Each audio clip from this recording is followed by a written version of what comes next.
La tarde se derramaba sobre los tejados de Madrid con la languidez de un otoño fatigado. En un modesto piso de Chamberí, León Rivas, el antiguo inspector, contemplaba por la ventana el ir y venir de una ciudad que ya no le pertenecía. Su mesa, cubierta de papeles amontonados y recuerdos polvorientos, tembló cuando el teléfono sonó, quebrando el silencio con insistencia. León dudó antes de descolgar. Ya no era su oficio, ni su guerra. Había dejado el cuerpo por historia, pero la voz al otro lado tenía un temblor distinto. Hay un muerto, León, y nadie entiende cómo ni por qué. No hay nada, ni una huella, ni una pista. El silencio se espesó. La voz de Teresa, su antigua compañera, le resultaba cercana, pero también lejana, como si la vida hubiera pasado por encima de ambos con botas de plomo. ¿Por qué yo?, susurró él, receloso.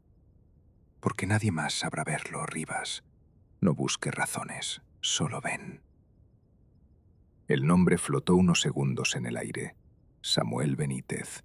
Empresario, conocido, polémico. El eco del pasado lo empujó a vestirse sin protestar. Su chaqueta gris y la bufanda añeja recuperaron un propósito.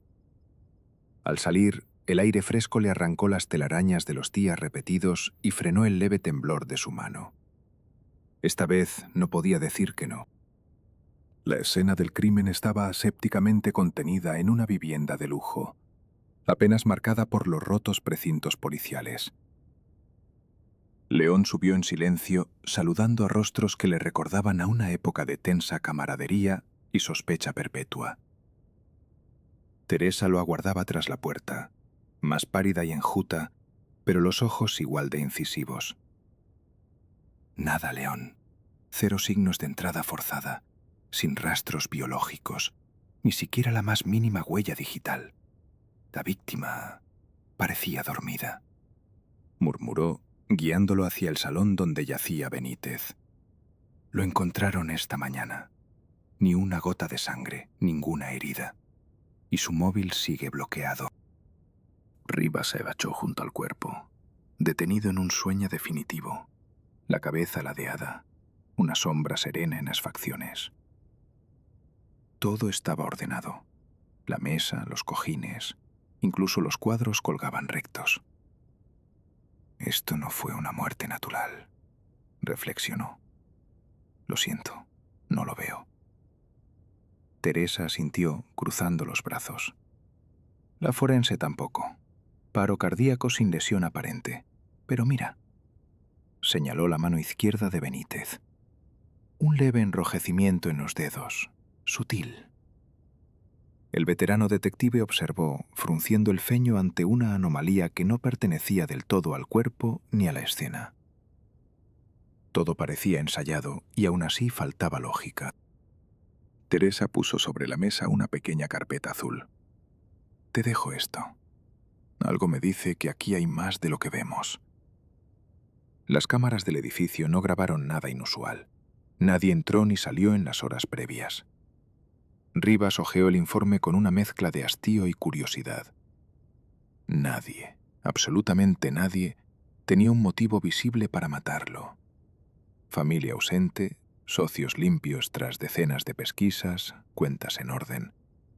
¿Un ajuste de cuentas invisible? ¿El azar mortal disfrazado? ¿Qué me estás pidiendo, Teresa?, le susurró, la mandíbula tensa.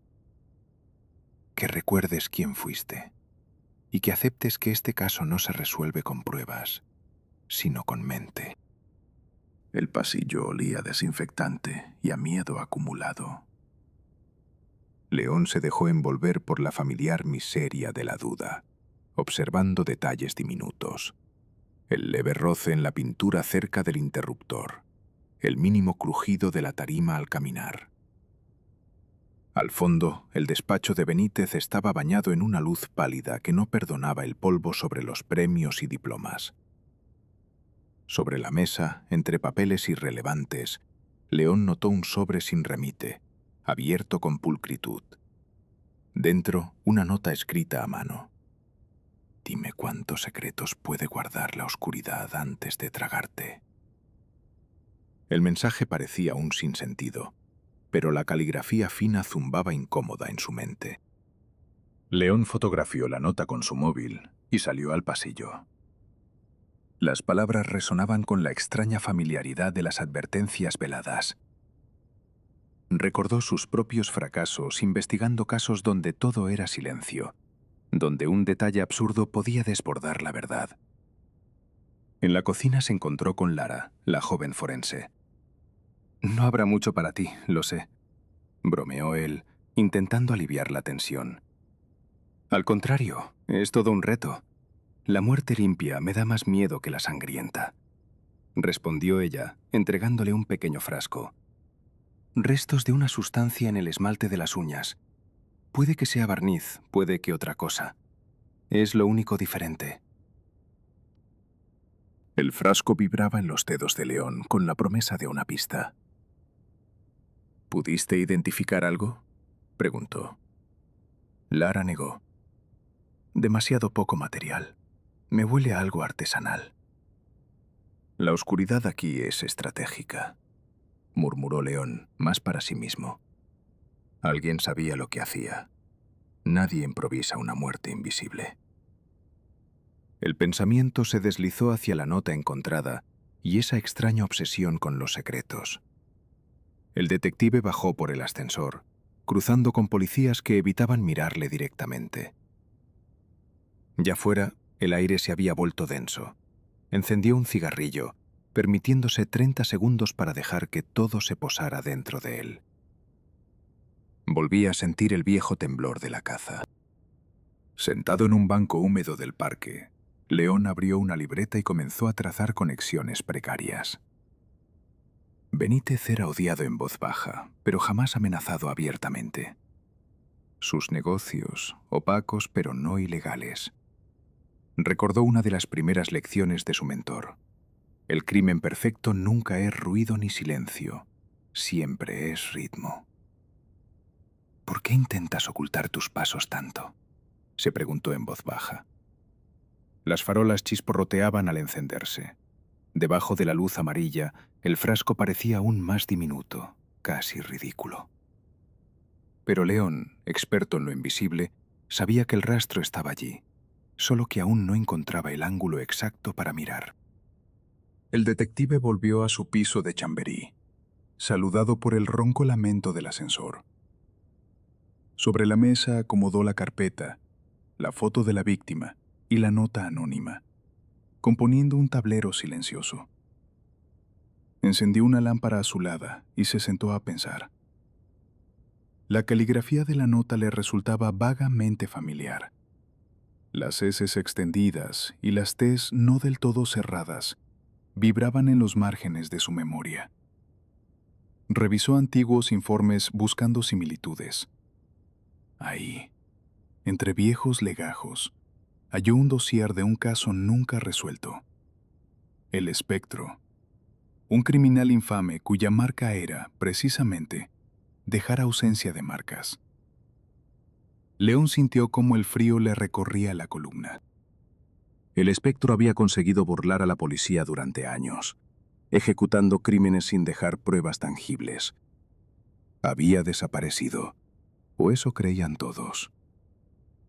León leyó las antiguas transcripciones, la misma caligrafía elegante, los mismos juegos con la oscuridad. Podía ser. «No serán tan obvios», murmuró. «O tal vez sí, porque sabe que no lo creeré». Revisó su viejo teléfono. Un número privado lo llamaba. Dudó antes de contestar. «¿Rivas?», susurró una voz neutra, como hecha de niebla. «Disfruta de la caza otra vez». «¿Quién eres?», preguntó, conteniendo el pulso. «Solo un eco del pasado. Si quiere respuestas, primero acepte que nada es lo que parece». El silencio fue profundo y cruel. La llamada se cortó de golpe, dejando un zumbido incómodo en el oído de León. Apuntó la hora y reflexionó sobre la conversación. El espectro seguía jugando, guiándolo al abismo de la duda. Decidió retornar a la escena del crimen al amanecer, cuando la luz revela lo que la noche entierra. Caminando entre adoquines húmedos, la ciudad parecía conspirar para que los secretos permanecieran bajo su piel. En el portal del edificio, un niño dejó caer un sobre en el buzón. La coincidencia tembló en la columna vertebral de León. Corrió a abrirlo, encontrando otra nota. La respuesta está en tu reflejo. León contempló la nota bajo la tenue luz del vestíbulo. Repasó las palabras, explorando su significado, y de repente percibió el hilo conductor. Todo giraba en torno a lo invisible, lo intuido. Subió apresurado al piso, cruzándose con la esposa de Benítez que emergía del ascensor, los ojos hinchados y la voz quebrada. ¿Sabe usted quién era realmente mi marido?, preguntó, descarnada, temblorosa. Nadie es lo que parece. ¿Llegó usted a descubrir algún secreto suyo? No. Él creía que los secretos eran la única herencia durable. A veces se encerraba horas escribiendo cosas para sí mismo, frases en clave. ¿Guardaba diarios? Nunca los encontré. La mujer se retiró, dejando tras de sí una estera de perfume amargo y resignación. León sintió la necesidad de registrar nuevamente el despacho. Se inclinó, moviendo muebles, explorando hendiduras, buscando algún doble fondo. El instinto lo guió hacia una lámpara de escritorio. Al desmontarla halló, sujeto con cinta, un pequeño cuaderno negro. En sus páginas, solo 2 palabras distintas, repetidas. Ver, ocultar. Ver, ocultar. Todo evocaba el mismo eje, la tensión entre lo expuesto y lo disimulado. Una última página mostraba un dibujo infantil, un ajedrez sin piezas, solo casillas sombreadas. León sintió que el enemigo había hecho su primer movimiento, pero lo invitaba a responder. El detective se llevó el cuaderno a su apartamento y lo estudió durante horas. La cadencia de las palabras, la monotonía del mensaje, escondían algo más. Al trasluz, descubrió una escritura apenas visible superpuesta. Busca donde no miraste. León reconstruyó mentalmente la escena, repasando cada objeto, cada sombra. Recordó el leve enrojecimiento en los dedos de Benítez y el barniz hallado. Miró su propia mesa, bajo la lámpara, y comprendió. El barniz podría actuar como aislante. ¿Un veneno absorbido lentamente por contacto? Tomó muestras del mobiliario y avisó a Teresa. El asesino no necesitó entrar, solo modificar el entorno. Nos obliga a ver lo cotidiano con otros ojos. Teresa lo citó en el laboratorio. Lara, la forense, había logrado aislar una sustancia apenas detectada, un compuesto tóxico mezclado en el barniz del pomo de la puerta del despacho. Solo funcionaría si alguien obsesivo limpiara siempre las huellas de sus dedos, dijo Lara.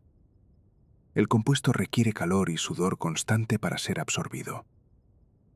Benítez tenía esa manía, recordó Teresa. Repasaba con un trapo el pomo cada hora. Alguien lo conocía de cerca, concluyó León. Esto no fue venganza al azar, fue arte premeditado. Y solo quien intuía sus hábitos podría prever el efecto.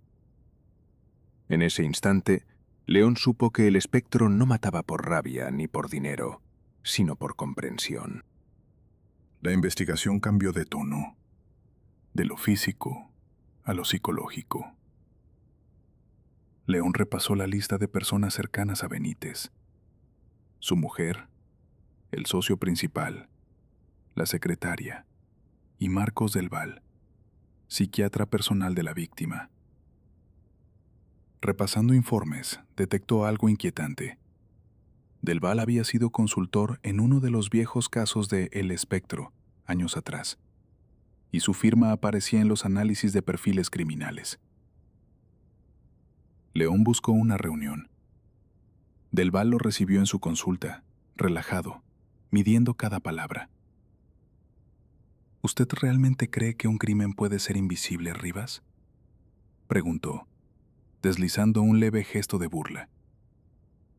No, solo creo en lo que insiste en ser visto, aunque nadie quiera admitirlo. La mirada de Del Val resbaló tras sus lentes redondos, sin dejar resquicio.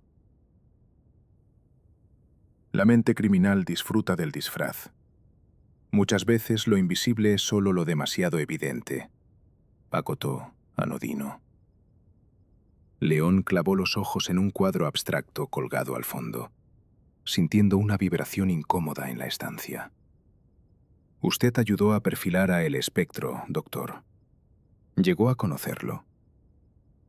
Solo profesionalmente. Un caso más, respondió Del Val con estudiada frialdad. O quizás un caso personal, sugirió León. El psiquiatra sonrió, breve y opaco, como quien decide no confesar ni bajo tortura. A veces el mismo cazador mira tan fijamente la trampa que olvida quién la puso, susurró Del Val. Tras dejar la consulta, León siguió repasando las palabras del psiquiatra. Todo era disimulo, todo era juego mental. Caminó bajo la lluvia, dejándose empapar, buscando claridad. Por un instante creyó ver a Del Val observándolo desde un ventanal, pero el reflejo se desvaneció. Al llegar a casa, en su buzón, halló otro sobre. Esta vez la nota solo decía: «Puedes verte pensando en mí». León sintió que cada movimiento suyo era anticipado, su mente leída. Rastreó el número privado de la llamada anterior. Ninguna pista, solo un reflejo en la red de un servidor extranjero.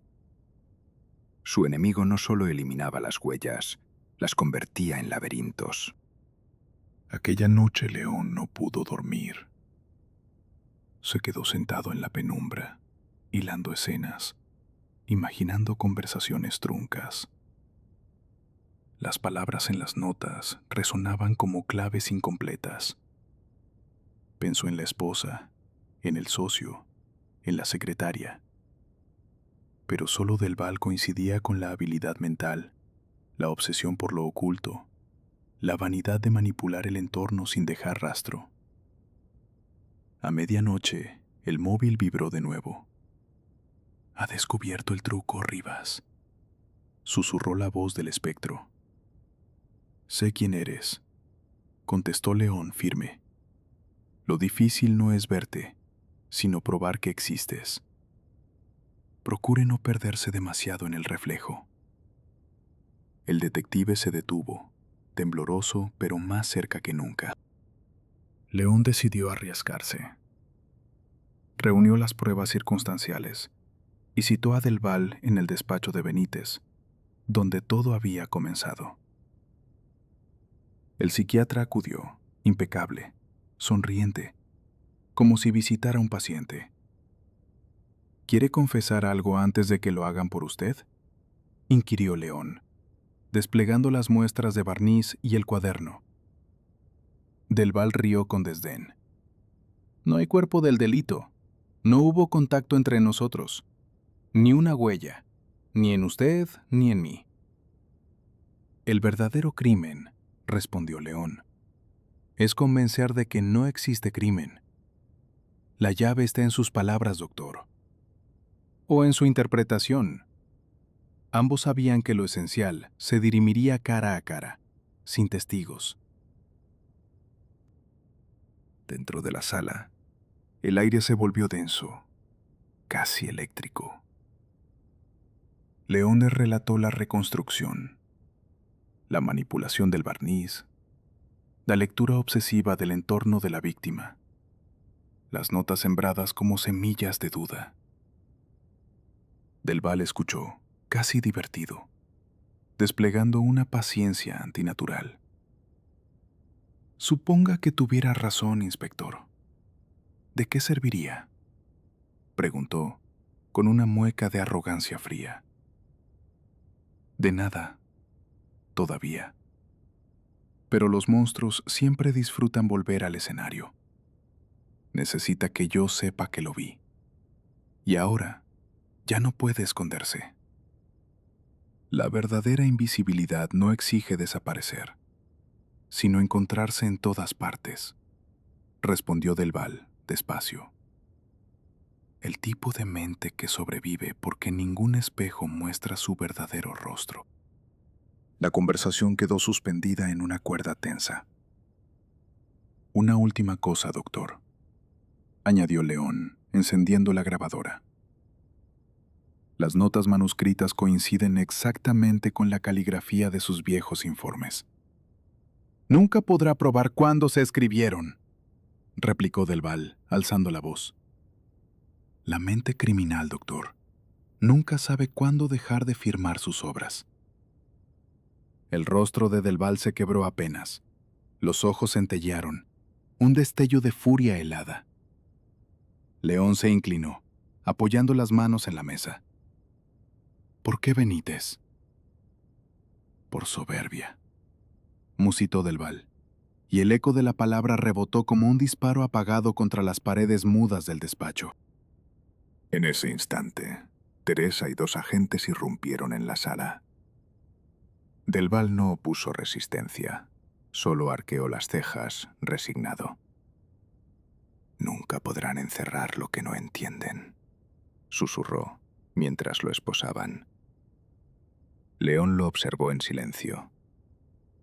El caso sería arduo en los tribunales. Las pruebas físicas apenas bastarían, pero la lógica del crimen invisible se había hecho patente. Al salir, Teresa lo miró con gratitud y desgarro.